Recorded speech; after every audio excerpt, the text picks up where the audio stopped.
வணக்கம். நீங்க ஒரு கார் அல்லது பைக் ஓட்டுறவரா இருந்தீங்கன்னா இந்த விஷயம் உங்களுக்கு ரொம்பவே முக்கியம். நம்ம எல்லார்கிட்டயும் வண்டிக்கு இன்சூரன்ஸ் இருக்கும். ஆனா அது உண்மையிலேயே சரியான பாதுகாப்பு தானா? வாங்க, உங்க வாகனத்துக்கான ஒரு சரியான பாதுகாப்பு கவசத்தை எப்படி உருவாக்குறதுன்னு ஸ்டெப் பை ஸ்டெப்பா பார்க்கலாம். சரி, முதல்ல ஒரு முக்கியமான கேள்வியோட ஆரம்பிக்கலாம். உங்ககிட்ட ஒரு இன்சூரன்ஸ் பாலிசி இருக்கும். ஆனா ஒருவேளை தேவைப்படும் போது அது உண்மையிலேயே உங்களை காப்பாத்துமான்னு என்னைக்காவது யோசிச்சு பார்த்திருக்கீங்களா? கவலைப்படாதீங்க, இந்த அலசல் முடியறதுக்குள்ள இதுக்கு உங்களுக்கு ஒரு தெளிவான பதில் கிடைச்சிடும். வாங்க, இன்சூரன்ஸோட முதல் படியிலிருந்து ஆரம்பிக்கலாம். இது ரொம்ப அடிப்படை. சொல்லப்போனா இது சட்டப்படியே கட்டாயமான ஒரு விஷயம். ஒவ்வொரு வண்டி ஓட்டுறவங்களும் கண்டிப்பா வச்சிருக்க வேண்டிய முதல் கவசம் இதுதான். அதுதான் தேர்ட் பார்ட்டி இன்சூரன்ஸ். பேர்லயே இருக்கு பாருங்க, தேர்ட் பார்ட்டின்னு. அதாவது இது உங்களுக்கோ உங்க வண்டிக்கோ கிடையாது. உங்களால மத்தவங்களுக்கோ அவங்க வண்டிக்கோ ஏதாவது சேதம் ஆச்சுன்னா அதுக்கான செலவை இது பார்த்துக்கும். சிம்பிளா சொன்னா இது உங்க காரை பாதுகாக்காது, ஆனா சட்ட சிக்கல்ல இருந்து உங்களை பாதுகாக்கும். இதுதான் நம்ம ஊர்ல மினிமம் ரெக்குவயர்மெண்ட். இப்ப பாருங்க, இந்த ரெண்டுக்கும் உள்ள வித்தியாசம் ரொம்ப சிம்பிள். தேர்ட் பார்ட்டி இன்சூரன்ஸ் அப்படிங்கிறது மத்தவங்களுக்கு ஏற்படுற சேதத்தை கவர் பண்ணுது. ஆனா ஓன் டேமேஜ் இன்சூரன்ஸ் உங்க சொந்த வண்டிக்கு ஏற்படுற சேதத்தை கவர் பண்ணுது. ஒன்னு மத்தவங்களுக்காக, இன்னொன்னு உங்களுக்காக. இதுதான் பேசிக் டிஃபரன்ஸ். ஓகே, சட்டப்படி கட்டாயமானது பார்த்துட்டோம். ஆனா நம்மளோட வண்டி நமக்கு எவ்வளவு முக்கியம் இல்லையா? நம்மளோட அந்த மதிப்புமிக்க சொத்தை எப்படி பாதுகாக்கிறது? அதுக்கு தான் அடுத்த லெவல் பாதுகாப்பு வருது. அதுதான் ஓன் டேமேஜ் இன்சூரன்ஸ். ஒருவேளை உங்க காருக்கு ஏதாவது ஆச்சுன்னா என்ன செய்யறது? யோசிச்சு பாருங்க. ஒரு ஆக்சிடென்ட், இல்ல வண்டி திருடு போயிடுச்சு, இல்ல வெள்ளத்துல மாட்டிக்கிச்சு. இந்த மாதிரி நேரத்துல வர்ற பெரிய செலவை நாம பார்க்க வேண்டியதில்ல. இந்த ஓன் டேமேஜ் கவர் தான் உங்க வண்டிக்கான ஒரு உண்மையான பாதுகாப்பு கோட்டை மாதிரி. அப்போ இது ரொம்ப சிம்பிளான ஒரு கணக்கு தான். சட்டத்துக்கு தேவையான தேர்ட் பார்ட்டி பிளஸ் உங்க வண்டிக்கான ஓன் டேமேஜ், இது ரெண்டையும் ஒன்னா சேர்த்தா நமக்கு கிடைக்கிறது தான் ஒரு கம்ப்ளீட், அதாவது ஒரு விரிவான பாதுகாப்பு. இந்த காம்ப்ரிஹென்சிவ் இன்சூரன்ஸுங்கிற வார்த்தையை நீங்க அடிக்கடி கேட்டிருப்பீங்க. அது வேற ஒன்றும் இல்லை, இதுதான். இது உங்களுக்கு ஒரு 360 டிகிரி பாதுகாப்பு கவசம் மாதிரி. உங்களால மத்தங்களுக்கு ஏற்படுற சேதத்துக்கும் கவர் கிடைக்கும், உங்க வண்டிக்கு ஏற்படுற சேதத்துக்கும் கவர் கிடைக்கும். அதனால தான் பெரும்பாலானவங்க இந்த ஸ்மார்ட்டான ஆப்ஷனை தான் தேர்ந்தெடுப்பாங்க. சரி, இப்ப நம்ம கிட்ட ஒரு பேசிக் ஷீல்டு இருக்கு. ஆனா அதை இன்னும் ஸ்ட்ராங்கா, இன்னும் பவர்ஃபுல்லா மாத்த முடியுமா? முடியும். அதுக்கு தான் இந்த சிறப்பு கவசங்கள், அதாவது ஆட்-ஆன்ஸ் இருக்கு. இதெல்லாம் கட்டாயம் இல்ல, ஆனா சில முக்கியமான நேரங்கள்ல ரொம்பவே கை கொடுக்கும். இங்க பாருங்க, இதெல்லாம் தான் ரொம்ப பாப்புலரான சில ஆட்-ஆன்கள். Zero depreciation, engine protection, road side அசிஸ்டன்ஸ்னு நிறைய இருக்கு.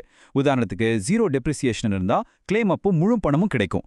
இன்ஜின் ப்ரொடெக்ஷன் மழைக்காலத்துல ஒரு வர மாதிரி. இது மாதிரி ஒவ்வொன்றுக்கும் ஒரு ஸ்பெஷல் பவர் இருக்கு. ஜீரோ டெப்ரிசியேஷனோட மேஜிக்கே இதுதான். சாதாரணமா ஒரு கிளைம் பண்ணும்போது வண்டியோட பாகங்கள் பழையசாயிடுச்சுன்னு சொல்லி அதுக்கு ஒரு அமௌண்ட்டை கழிச்சிட்டு தான் மீதி காசு தருவாங்க. இதைத்தான் டெப்ரிசியேஷன்னு சொல்லுவாங்க. ஆனா இந்த ஆட்-ஆன் உங்ககிட்ட இருந்தா நோ கட்ஸ், புதுசா மாத்திர பாகத்தோட முழு பணமும் உங்களுக்கு அப்படியே கிடைக்கும். உங்க பாக்கெட்ல இருந்து போற காசு ரொம்ப கம்மியாயிடும். இந்த விஷயத்த கொஞ்சம் கவனமா கேளுங்க. நம்ம ஊர்ல மழைக்காலம்னா ரோட்ல தண்ணி நிக்கிறது ரொம்ப சகஜம். அப்படி நிக்கிற தண்ணிக்குள்ள வண்டியை ஓட்டி இன்ஜின்ல தண்ணி புகுந்துருச்சுன்னா அவ்வளோதான். சாதாரண இன்சூரன்ஸ் பாலிசி இதை கவர் பண்ணவே பண்ணாது. ஆனா இந்த இன்ஜின் ப்ரொடெக்ஷன் ஆட்-ஆன் மட்டும் உங்ககிட்ட இருந்துச்சுன்னா லட்சக்கணக்கில் ஆகக்கூடிய அந்த செலவுல இருந்து நீங்க தப்பிச்சிடலாம். சரி, இப்போ நம்ம கிட்ட எல்லா பாதுகாப்பு கவசமும் இருக்கு. ஆனா ஒருவேளை தேவைப்படும் போது, அதாவது ஒரு ஆக்சிடென்ட்டுக்கு அப்புறம் இந்த கவசத்தை எப்படி கரெக்டா பயன்படுத்துறது, சிம்பிளா சொன்னா கிளைம் எப்படி பண்றதுன்னு பார்க்கலாம் வாங்க. கிளைம் பண்றது பெரிய விஷயம் நினைக்காதீங்க, ரொம்ப சிம்பிள். இந்த 4 ஸ்டெப்ஸ் மட்டும் ஞாபகம் வச்சுக்கோங்க. 1, விபத்து நடந்த உடனே இன்சூரன்ஸ் கம்பெனிக்கு ஃபோன் பண்ணி சொல்லுங்க. 2, உங்க RC, driving licence, policy copy மாதிரி டாக்குமெண்ட்ஸை ரெடியா எடுத்து வைங்க. 3, கம்பெனில இருந்து ஒரு சர்வேயர் வண்டியில இருக்கிற டேமேஜை செக் பண்ணுவார். 4, அவர் ஓகே சொன்னதுக்கு அப்புறம் அங்கீகரிக்கப்பட்ட ஒர்க் ஷாப்ல வண்டியை சரி பண்ணிக்கலாம். அவ்வளவுதாங்க. 50%. இந்த நம்பரை பாருங்க, 50%. இது ஒரு பெரிய டிஸ்கவுண்ட். இது எப்படி யாருக்கு கிடைக்கணும்னு தெரிஞ்சுக்கணுமா? வாங்க பார்க்கலாம். அதுதான் நோ கிளைம் போனஸ், சுருக்கமா NCB. நீங்க ஒரு வருஷம் முழுக்க எந்த கிளைமும் பண்ணாம சேஃபா வண்டி ஓட்டினா இன்சூரன்ஸ் கம்பெனி உங்களுக்கு ஒரு ரிவார்டை கொடுக்கும். அதுதான் அடுத்த வருஷ பிரீமியத்துல டிஸ்கவுண்ட். இப்படி தொடர்ந்து 5 வருஷம் நீங்க எந்த கிளைமும் பண்ணலன்னா உங்களுக்கு கிடைக்கிற டிஸ்கவுண்ட் அதிகபட்சமா 50% வரைக்கும் போகும். யோசிச்சு பாருங்க, பிரீமியத்துல பாதி காசு மிச்சம். இது ஒரு சூப்பரான சேமிப்பு இல்ல?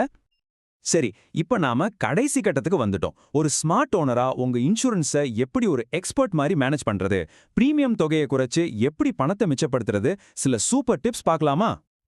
உங்க பிரீமியத்தை குறைக்க இதோ சில ஸ்மார்ட்டான வழிகள். முதல்ல நீங்க கஷ்டப்பட்டு சம்பாரிச்ச NCBய மறக்காம யூஸ் பண்ணுங்க. ரெண்டாவதா, ARAI அங்கீகரிச்ச ஆன்டி தெஃப்ட் டிவைஸ் உங்க வண்டியில இருந்தா அதுக்கும் டிஸ்கவுண்ட் கிடைக்கும். மூணாவதா, உங்களுக்கு உண்மையிலேயே எந்த ஆட் ஆன் தேவையோ அதை மட்டும் தேர்ந்தெடுங்க. கடைசியா, ரொம்ப முக்கியமா, உங்க வண்டியோட IDV, அதாவது இன்சூர்ட் டிக்ளேர்ட் வேல்யூவை சரியா செட் பண்ணுங்க. இதுதான் உங்க வண்டியோட தற்போதைய சந்தை மதிப்பு.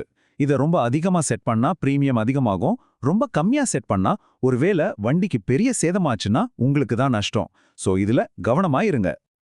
இந்த டைம் லைன் ரொம்ப ரொம்ப முக்கியம். நல்லா கவனிங்க. உங்க பாலிசி எக்ஸ்பயர் ஆகிறதுக்கு முன்னாடியே ரினியூ பண்றது தான் பெஸ்ட். ஒருவேளை மிஸ் பண்ணிட்டாலும் 90 நாள் வரைக்கும் கிரேஸ் பீரியட் இருக்கு. ஆனா அந்த 90 நாளையும் தாண்டிட்டீங்கன்னா அவ்வளவுதான். நீங்க 5 வருஷமா கஷ்டப்பட்டு சேர்த்த அந்த 50% NCB போனஸ் மொத்தமா 0 ஆகிடும். மறுபடியும் முதல்ல இருந்து ஆரம்பிக்கணும். அதனால இதுல மட்டும் ரொம்ப கவனமா இருங்க. ஓகே, இந்த முழு விளக்கத்துக்கு அப்புறம் உங்க இன்சூரன்ஸ் பாலிசியை பத்தி உங்களுக்கு ஒரு தெளிவான பார்வை கிடைச்சிருக்கும்னு நம்புறேன். இப்போ நீங்க தான் யோசிக்கணும், உங்க அடுத்த ரினியூவல் அப்போ உங்க வண்டியோட பாதுகாப்பை இன்னும் ஸ்ட்ராங்கா ஆக்க எந்த புது கவசத்தை, அதாவது எந்த ஆட் ஆனை நீங்க சேர்க்க போறீங்க. மறக்காதீங்க, உங்க வண்டியோட பாதுகாப்பு உங்க கையில தான் இருக்கு.